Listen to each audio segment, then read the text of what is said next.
জমে উঠেছে গোপালগঞ্জ শহরের বড় বাজার এলাকার মাছের পাইকারি ও খুচরা বেচাকেনা। এই মুহূর্তে সেখানে আছেন রিপোর্টার জয়ন্ত শিরালি। সরাসরি যাচ্ছি তার কাছে।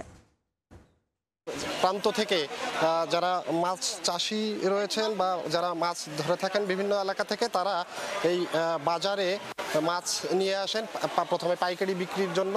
এটি মূলত বড় বাজার। এই বাজারটিতে একেবারে খুব ভোর থেকে, কাকডাকা ভোর থেকেই ক্রেতা এবং বিক্রেতাদের সরগরম হয়ে ওঠে। ক্রেতা বিক্রেতাদের এখানে প্রথমে কিন্তু যে পাইকারি ভাবে মাছ বিক্রি হয়, এরপরে সেই মাছগুলো কিন্তু খুচরা বিক্রেতা যারা রয়েছেন সেই খুচরা বিক্রেতারা সেটি নিয়ে এই বড় বাজারে নিয়ে এসে বিক্রি করেন।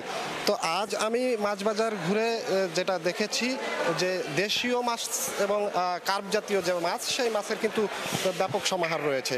তো এখানে আমরা দেখেছি যে রুই এবং কাতল, যেটি 2 থেকে 5 কেজি ওজনের, সেটি 450 থেকে 460 টাকা পাইকারি বিক্রি হয়েছে। এছাড়া মিনার কাপ বিক্রি হয়েছে 240 থেকে 250 টাকা। এছাড়া পাঙাশ মাছ রয়েছে, পাঙাশ মাছ বিক্রি হয়েছে 190 থেকে 200 টাকা। তেলাপিয়া মাছ বিক্রি হচ্ছে 250 থেকে 260 টাকা কেজি। এবং শিং রয়েছে, যেটি চাষের শিং, সেটি 325 থেকে 350 টাকা। আর কই মাছ বিক্রি হয়েছে 160 থেকে 165 টাকা। এছাড়াও গ্রাস কাপ বিক্রি হয়েছে 320 থেকে 340 টাকা। তো আমরা এখানকার যারা মাছ ব্যবসায়ী রয়েছেন তাদের সাথে কথা বলেছি।